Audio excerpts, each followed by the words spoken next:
भूपेंद्र सिंह हुड्डा जी, जयप्रकाश जी, stage पे Congress party के वरिष्ठ नेता,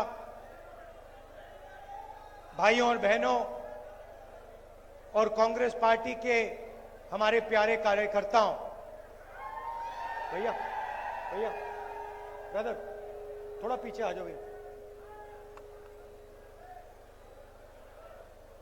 नॉर्मली आमतौर से बब्बर शेर अकेला दिखता है,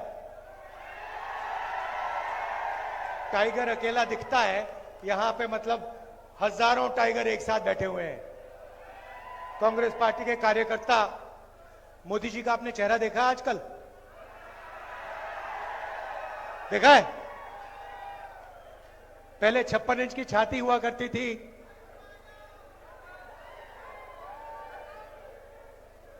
अब पहले 56 इंच की छाती, अब कहते भैया मैं नॉन बायोलॉजिकल हूं, मेरा तो सीधा भगवान से रिश्ता है, डायरेक्ट कनेक्शन है। पैनिक में आ गए, घबरा गए। जब आदमी घबराता है, उल्टी सीधी बात बोलता है। हिंदुस्तान के प्रधानमंत्री सबको कह रहे हैं कि भैया आप लोग बायोलॉजिकल, पूरा Hindustan biological, Narendra Modi non biological. आप लोग एक दूसरे से बात करो, नरेंद्र मोदी सीधे भगवान से बात करेंगे।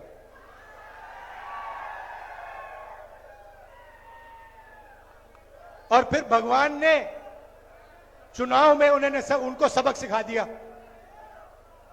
उत्तर प्रदेश में अवधेश सिंह ने अयोध्या में बीजेपी के कार्यकर्ता को हराया है। रियलिटी है। कुछ दिन पहले मैं अमेरिका गया, वहां बड़ा शहर है डैलस। जानते हो डैलस? नाम सुना है आपने? सुना है? डैलस सुना है? क्यों सुना है? मैं बताऊं, क्योंकि हरियाणा से हजारों युवा यहां से भागकर डैलस जाते हैं, अमेरिका जाते हैं। हरियाणा में उनको रोजगार नहीं मिल सकता, हरियाणा में उनका भविष्य नहीं है। इसलिए ये सारे के सारे 15-20 हजार हरियाणा के युवा हिंदुस्तान से गए, टर्की गए, टर्की से कजाकिस्तान, कजाकिस्तान से साउथ अमेरिका, साउथ अमेरिका का पूरा चक्कर काटा, उसके बाद पनामा के जंगल से निकलते हुए अमेरिका गए। यहां उनको कुछ है नहीं, कुछ कर नहीं सकते यहां। जब मैं वहां पहुंचा, हमारे एक कार्यकर्ता ने मुझे कहा कि देखिए आप राहुल जी, जो हरियाणा से यहां लोग आए हैं, अलग अलग डिस्ट्रिक्ट से आते हैं, उनसे मिलिए आप। मैंने सोचा अच्छा आइडिया है, देखता हूं हरियाणा से जो लोग, भैया ध्यान से, आपको नहीं गिरना है, बीजेपी को गिराना है।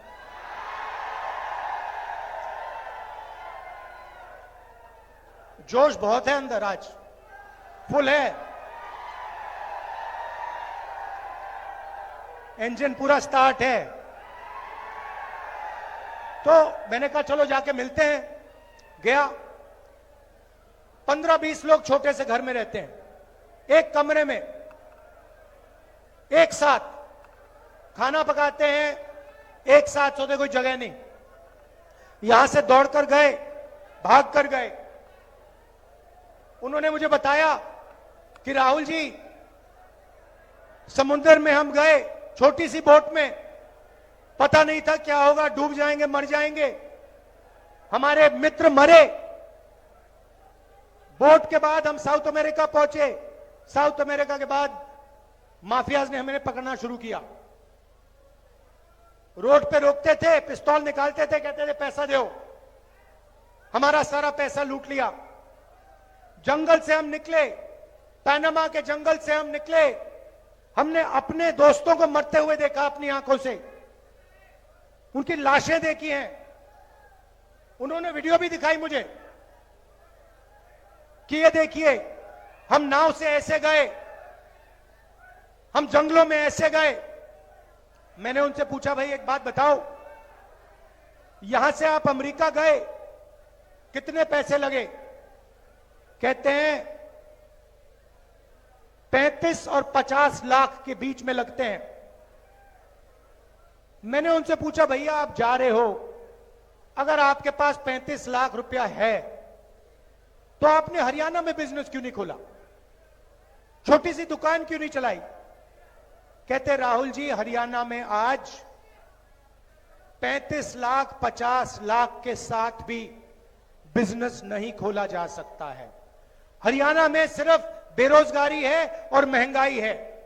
यहां पे अगर कोई युवा सपना देखना चाहता है तो सिर्फ अमेरिका का सपना देख सकता है और कोई सपना बचा ही नहीं। उन्होंने मुझे बताया। मैंने उनसे पूछा, भैया बताओ, ये 35 लाख 50 लाख रुपए आपने लिए, कहां से लिए? आधों ने कहा, राहुल जी हमने अपनी जमीन बेची। दूसरों ने कहा, हमने कर्जा लिया। किस रेट पे कर्जा लिया? 2% महीने का, 24% पर हमने कर्जा लिया। मैं सोच रहा था, हरियाणा के युवाओं के लिए बैंक के दरवाजे बंद, छोटे दुकानदारों के लिए, स्मॉल एंड मीडियम मैन्युफैक्चरर्स के लिए बैंक के दरवाजे बंद, अदानी के लिए बैंक का दरवाजा खुला। आपका कर्जा माफ नहीं हो सकता। वो जो अमेरिका गए हैं उनका कर्जा माफ कभी नहीं होगा, मगर अदानी जैसे लोगों का 16 लाख करोड़ रुपए कर्जा माफ हो सकता है। किसानों का नहीं होगा, मजदूरों का नहीं होगा, अरबपतियों का होगा। कैसा हिंदुस्तान है? जिनको जरूरत है उनको नहीं मिलता है। जिनके पास पैसे की कोई कमी नहीं है, अगर उन्हें 1 लाख करोड़ रुपए चाहिए 1 लाख दे देते हैं। 2 लाख करोड़ रुपए चाहिए 2 लाख करोड़ रुपए लो। फिर उन्होंने मुझे कहा अमेरिका में कि राहुल जी एक काम कीजिए, आप हमसे तो मिल लिए, मगर हमारे बच्चे जो हैं, हमारे परिवार हैं, वो हिंदुस्तान में हैं। हम अब अमेरिका आ गए हैं, हम वापस नहीं जा सकते। अगर हम यहां से निकल गए हमें वापस नहीं आने देंगे। ग्रीन कार्ड नहीं है, 10 साल लगेंगे ग्रीन कार्ड के लिए। राहुल जी एक काम कीजिए, आप हमारे बच्चों के पास जाइए, परिवार के पास जाइए और उनसे कहिए कि उनको डरने की कोई जरूरत नहीं है, उन्हें रोने की कोई जरूरत नहीं है। हम अमेरिका में हैं, हम काम कर रहे हैं, उनको घबराने की जरूरत नहीं है। तो मैंने सोचा बिल्कुल सही बात है। और जैसे ही मैं अमेरिका से वापस आया, मैं करनाल गया, वहां पे उन्हीं परिवारों के बच्चों, माताओं से, फैमिली से मैं मिला। तो आप सोचिए, एक तरफ अमेरिका में 10-15 लोग युवा, हरियाणा के युवा बैठे, कंप्यूटर में उनका चेहरा, दूसरी तरफ हम करनाल में, हमारे साथ उन युवाओं के परिवार, छोटे छोटे बच्चे, माताएं, भाई बहन, सब एक साथ। और फिर मैंने इनसे बात शुरू की, बातचीत चल रही थी। एक मां ने मुझे कहा, राहुल जी मेरे बेटे का एक्सीडेंट हो गया, मुझे नहीं मालूम कि मैं उसे अब कभी देखूंगी। बच्चे से मैं मिला था, एक्सीडेंट हुआ, किसी ने गाड़ी मार दी, पूरी पेट की सर्जरी हुई, चल नहीं पाता है, अकेला ट्रेलर में सोता है। उसकी मैंने फोटो देखी ट्रेलर की, कुछ नहीं है उसके पास, और उसको आकर लोग पीटते हैं। रात को आकर उसकी पिटाई होती है। उसकी मां मुझे कहती है, मैं नहीं जानती कि मैं कभी उसको देख पाऊंगी। बात चल रही है और एक बच्चा छोटा सा, नाम देव, दौड़ता हुआ जाता है और कंप्यूटर को पकड़ता है, चिल्लाने लगता है, पापा पापा पापा वापस आओ, पापा वापस आओ। रो रहा है चिल्ला चिल्ला कर। मैंने ऐसी आवाज मैंने सुनी नहीं आज तक, जो मैंने करनाल में हरियाणा के बच्चे की सुनी। पापा वापस आओ। पापा देख रहा है बच्चे को, मुस्कुराने की कोशिश कर रहा है, कह रहा है कि घबराओ मत बेटा, घबराओ मत। उसके आंखों में भी आंसू हैं, वो छुपे हुए दिख नहीं रहे। बेटा चिल्ला रहा है। यह है आपका हरियाणा। बाप उधर, उसके आंख में आंसू, वो दिखा नहीं पा रहा है। बेटा इधर चिल्ला रहा है। यह हरियाणा। यहां आपको कुछ नहीं मिल सकता। आपने 10 साल इनकी सरकार देखी है। यहां पे आजकल ड्रग्स फैल रहा है, पूरा हिंदुस्तान जानता है। पता नहीं आपने सुना या नहीं सुना, अदानी के पोर्ट में हजारों किलो हेरोइन पाया गया था। अखबार पढ़ा आपने? पढ़ा? किसी पर कार्रवाई हुई? कोई कोर्ट केस हुआ? किसी को पकड़ा गया? नरेंद्र मोदी ने कहा कि भैया अदानी के यहां पोर्ट में हेरोइन पकड़ा गया है, मैं कार्रवाई करूंगा, मैं देखूंगा हरियाणा कौन कोकेन भेज रहा है, कौन हेरोइन भेज रहा है। बोला नरेंद्र मोदी ने? क्यों नहीं बोला? क्यों नहीं बोला? क्योंकि अदानी उसकी मार्केटिंग करता है।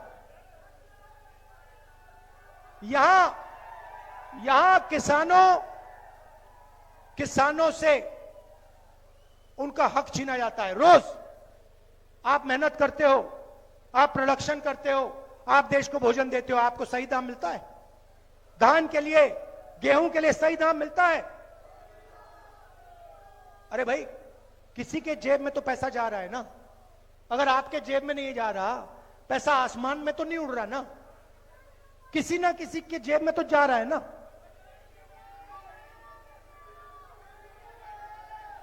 स्टोरेज टर्मिनल उसके, कोल्ड चेन उसकी, अंबानी के डिपार्टमेंट स्टोर, या भैया आपके जेब में पैसा आएगा या फिर अदानी अंबानी के जेब में पैसा जाएगा। सीधी सी बात है। इसलिए हमने निर्णय लिया है कि सरकार आने के एकदम बाद आपको हम यही एमएसपी दे देंगे, मिनिमम सपोर्ट प्राइस। मैं ये क्यों बोल रहा हूं? वो जो बच्चा है ना देव, मैं उसके आंसू हमेशा के लिए हटाना चाहता हूं। मैं नहीं चाहता हूं कि देव जैसे लाखों बच्चे हरियाणा में हर सुबह उठें, पापा की याद करें और रोएं। मैं ऐसा हरियाणा नहीं चाहता हूं। हम ये नहीं चलने देंगे, ये नहीं होने देंगे। और ये सिर्फ मैं एक बच्चे की बात नहीं कर रहा हूं। जब किसान से उसका धन छीना जाता है, उसके आंसू नहीं दिखते, क्योंकि खुल को रो नहीं सकता, मर जाएगा, इंसेक्टिसाइड पी जाएगा हिंदुस्तान का किसान, मगर आंसू नहीं निकलेंगे।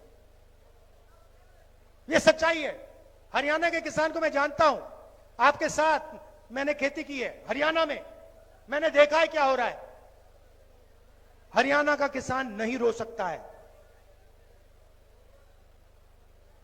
छुपाने पड़ते हैं आंसू, बच्चे रोते, भूख लगती है बच्चे रोते।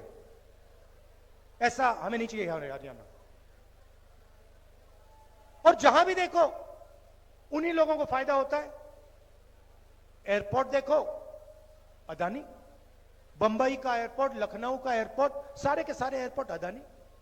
मोबाइल फोन चलाओ अंबानी। पोर्ट्स को देखो अदानी। अब ये खेती में आना चाह रहे हैं। ये जो काले कानून है इन्हीं दोनों के लिए बनाए गए हैं। गलतफहमी में मत होइए। जीएसटी इन दोनों के लिए बनाया गया है, नोटबंदी इन दोनों के लिए बनाया गया है। दो मेन है, इनके पीछे 10-15 और है, अरबपति हैं। जो भी सपना इनको देखना ये देख सकते हैं। आपने शादी देखी इनकी? शादी देखी अंबानी की बेटे की? देखी? करोड़ों रुपए ऐसे ही फेंको। कोई अमेरिका से आके डांस कर रहा है, कोई बॉलीवुड से आके नाच गाना चल रहा है, हिंदुस्तान देख रहा है, देखता जा रहा है। अयोध्या में वो हारे क्यों?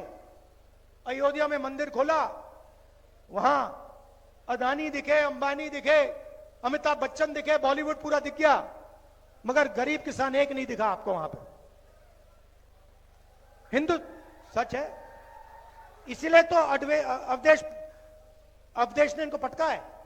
अवधेश वो है वहां का एमपी, अवधेश कुमार, जो अयोध्या में जीता है। इसीलिए तो जीता है कि पूरा हिंदुस्तान देख रहा है, भैया आपने राम मंदिर खोला, सबसे पहले आपने राष्ट्रपति से कहा कि भैया आप आदिवासी हो, आप तो अंदर आ ही नहीं सकती, अलाउ नहीं है आपको। उसके बाद अमिताभ बच्चन को बुला लिया, अदानी को बुला लिया, अंबानी को बुला लिया, किसी एक मजदूर को नहीं आने दिया। आपने किसी बढ़ई को देखा, किसान को देखा, मजदूर को देखा? कोई नहीं। डांस गाना चल रहा है, प्रेस वाले हाय हाय हाय कर रहे हैं, नाच गाना चल रहा है, डांस चल रहा है, पूरा हिंदुस्तान डांस कर रहा है।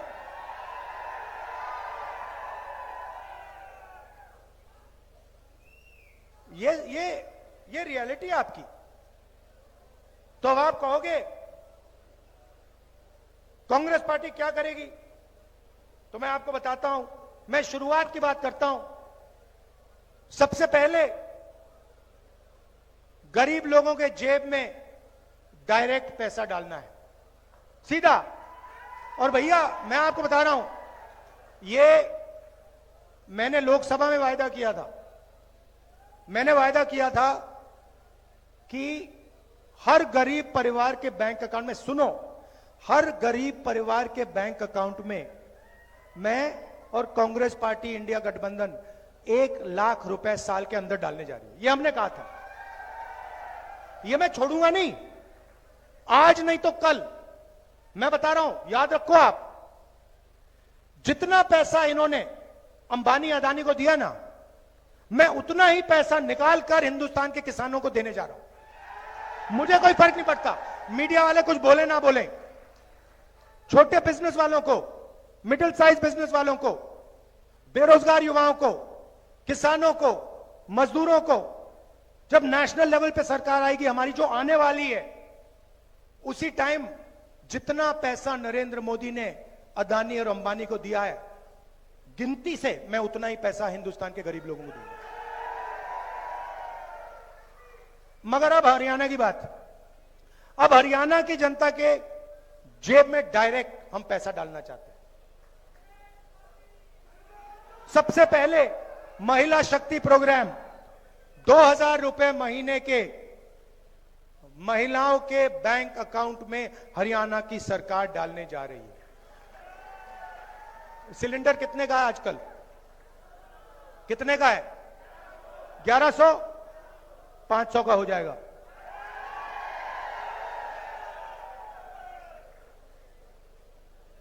पुरानी पेंशन स्कीम ये इन्होंने आपसे छीनी, हम ये आपको वापस देने जा रहे हैं। 6000 रुपए बुजुर्ग लोगों को, डिसेबल्ड लोगों को और विधवाओं को 6000 रुपए महीने के। युवाओं को जो सरकार में 2 लाख वैकेंसीज हैं वो हम देने जा रहे हैं। मगर सुनिए, सबसे जरूरी बात सुनिए, ये जो 2 लाख नौकरियां दी जाएंगी, हरियाणा के युवाओं को दी जाएंगी, ये हर एक जात को, सबको फेयरनेस के साथ इक्वली दी जाएंगी। ये हरियाणा की हर एक जात को ये नौकरियां मिलेंगी, सबकी सबको। किसानों को मैंने कहा कि एमएसपी गारंटी करके हम आपको देंगे, और जो आपका बीमा का पैसा है वो आपको 6 महीने बाद, 1 साल बाद, 3 साल बाद नहीं मिलेगा। जैसे ही नुकसान होगा उसके एकदम बाद आपको आपका बीमा का पैसा दिया जाएगा। गरीबों को 100 गज का प्लॉट, 3.5 लाख रुपए 2 कमरे के घर के लिए, और 300 यूनिट फ्री में बिजली, 25 लाख रुपए का हेल्थ इंश्योरेंस, जैसे हमने राजस्थान में किया था, हम हरियाणा में करने जा रहे हैं। आखिरी बात मैं आपसे कहना चाहता हूं, लड़ाई कॉन्स्टिट्यूशन को बचाने की है, ये आप समझ लीजिए। हाँ, अग्निवीर का मैं आपको 2 मिनट में समझाता हूं।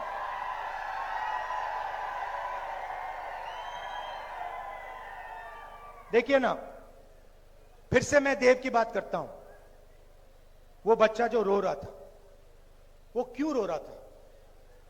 वो इसलिए रो रहा था क्योंकि उसको पिता के लिए जो भी रास्ते थे, रोजगार के जो भी रास्ते थे, उन सब को नरेंद्र मोदी ने बंद किया है। एक के बाद एक जो भी रास्ते देव के पिता के लिए खुले थे, उन सब को नरेंद्र मोदी जी ने, अंबानी ने, अदानी ने और अमित शाह ने बंद किए। सबसे पहला दरवाजा रोजगार का था। छोटे बिजनेसेस चलाने में, एंटरप्रेन्योरशिप करने में, छोटी छोटी फैक्ट्री, मिडिल साइज फैक्ट्री में रोजगार मिलता था। नोटबंदी की, जीएसटी, गलत जीएसटी लागू की और हिंदुस्तान के सारे जो छोटे बिजनेसेस थे खत्म कर दिए। और कोविड के समय अरबपतियों को पैसा दिया, उनको बचा दिया, और जो छोटे छोटे दुकानदार थे, स्मॉल बिजनेस वाले थे, उन सबको खत्म कर दिया, कुछ नहीं दिया उनको। तो रोजगार का रास्ता बंद कर दिया। उसके बाद पब्लिक सेक्टर का रास्ता था देव के पिता के पास, वो पब्लिक सेक्टर में जा सकता था, वो भी बंद कर दिया। कहा नहीं भैया, हम सारा का सारा प्राइवेटाइज कर रहे हैं। सरकार में नौकरी ले सकता था, 2 लाख नौकरियां खुली हैं, वो नहीं दी उसको। और फिर अगर देव के पिता आर्मी में जाना चाहते, कहते कि ठीक है और कुछ बचा नहीं, मैं जाके सेना में जाके हिंदुस्तान की सेवा करता हूं, वो भी रास्ता छीन लिया, अग्निवीर लागू कर दिया और वो भी रास्ता बंद कर दिया। तो इसीलिए वो अमेरिका गया है और इसीलिए उसका बेटा यहां रो रहा है। ये प्लान करके किया गया है, ये गलती से नहीं हुआ है। ये सारे के सारे रास्ते जानबूझ के बंद किए जा रहे हैं। क्यों? क्योंकि अंबानी और अदानी जैसे लोग चाइना का माल हिंदुस्तान में बेचना चाहते हैं। फायदा किसको होगा? चाइना को, चाइना के युवाओं को, अदानी को, अंबानी। और मार्केटिंग किसकी होती है? मोदी। चेन समझो, मोदी जी को बैठा रखा है, प्राइम मिनिस्टर बना दिया। किसने बनाया? मीडिया ने बनाया। 24 घंटा उनका चेहरा दिखा के। मीडिया कौन चलाता है? अंबानी अदानी जैसे लोग। अदानी और अंबानी जैसे लोगों ने मोदी को क्यों बैठाया? क्योंकि वो जानते हैं नरेंद्र मोदी अंबानी और अदानी का काम करेगा। आपने मेरा चेहरा मीडिया पे देखा कभी? मैं दिखता हूं क्या? ना, मैं नहीं दिख सकता, क्योंकि वो जानते हैं जिस दिन ये जाके बैठ गया उस दिन ये गरीबों का काम करेगा, ये सारा का सारा पैसा दूसरी तरफ कर देगा। इसीलिए तो मेरे पीछे पड़े रहते हैं, इसीलिए तो हजारों करोड़ रुपए मेरी छवि खराब करने में डाले इन्होंने, क्योंकि ये जानते हैं कि ये जिस दिन आ गया, इस दिन ये सारा का सारा पैसा किसानों को, मजदूरों को, बेरोजगार युवाओं को, महिलाओं को देना शुरू कर देगा। लड़ाई है, लड़ाई है। और अग्निवीर वही चीज है। देखो भैया, सीधी सी बात है, हुआ क्या है? अग्निवीर योजना का नाम दिया अग्निवीर, मगर सच्चाई में अग्निवीर क्या है मैं बता देता हूं। सच्चाई में इन्होंने क्या किया? पहले आपको याद है 1 रैंक 1 पेंशन हुआ, मतलब अफसरों को पेंशन मिली, थोड़ा सा पैसा उधर गया। उसके बाद प्रॉब्लम आई, उन्होंने कहा यार अदानी से हथियार खरीदवाने हैं मगर जवानों को पेंशन मिलती है। ऐसे करते हैं, जवानों से पेंशन का पैसा छीन लो, उसे नया नाम दे दो, उसे अग्निवीर नाम दे दो, और वो पूरा का पूरा पैसा अदानी को कर दो। आप देखो, इंटरनेट पे जाओ और अदानी डिफेंस कंपनी सर्च करो।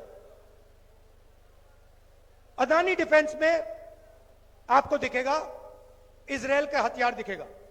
अदानी नहीं बना रहा, इजराइल की कंपनी बना रहा है। अदानी उसको हिंदुस्तान में बेचता है। अदानी डिफेंस में आपको ड्रोन की फोटो दिखेगी। ड्रोन इजरायली कंपनी बनाती है, अदानी हिंदुस्तान में उसको जोड़ के बेचता है। तो हेलीकॉप्टर, हवाई जहाज, ये सब विदेशी कंपनी बनाती है। नरेंद्र मोदी विकसित भारत नाम देता है, मेक इन इंडिया नाम देता है, लेबल अदानी का लगता है और अग्निवीर लागू हो जाता है, जवानों से पेंशन छीन ली जाती है। यह है अग्निवीर की कहानी। तो अब क्या होगा? अब हिंदुस्तान का जवान जाएगा बॉर्डर पे, इस साइड अग्निवीर, इस साइड अग्निवीर, इस साइड अग्निवीर, बीच में एक जवान। और जो अग्निवीर राइफल लिए चाइना के बॉर्डर पे खड़े होंगे, वो देखेंगे, कहेंगे यार हमें ना पेंशन मिलती, हमें ना कैंटीन मिलेगी, हमें ना शहीद का दर्जा मिलेगा, ये जो व्यक्ति खड़ा है इसको मिलेगा, हमें नहीं मिलेगा। आप सोचो हिंदुस्तान की फौज का मोराल का क्या होगा, हिंदुस्तान का जवान क्या सोचेगा। जो पहले सेंटर हुआ करते थे ना, जहां पे आर्मी की टेस्टिंग होती थी, वहां जाके देख लो, खाली पड़े हैं।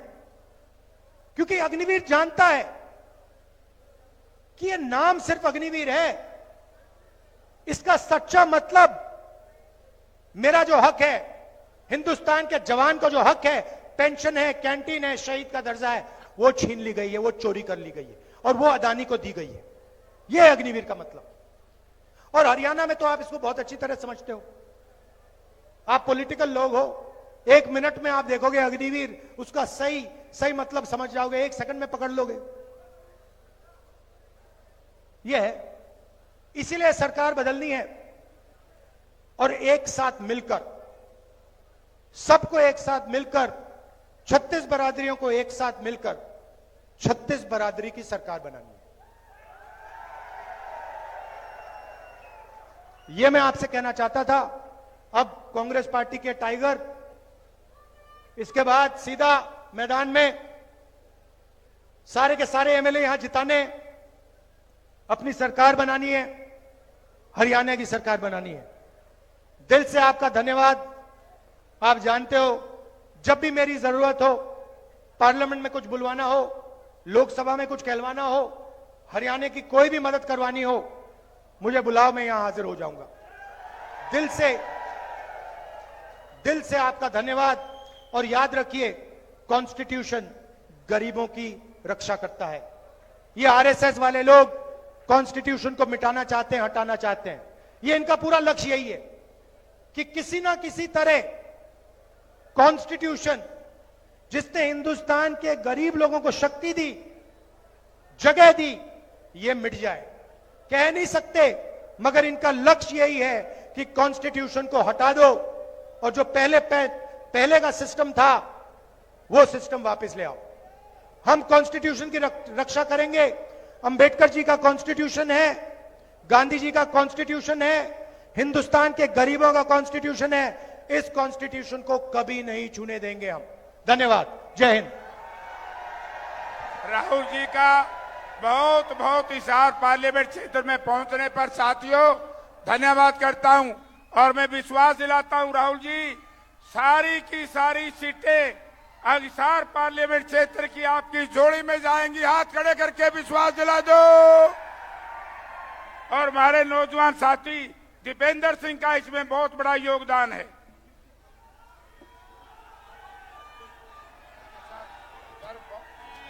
फिर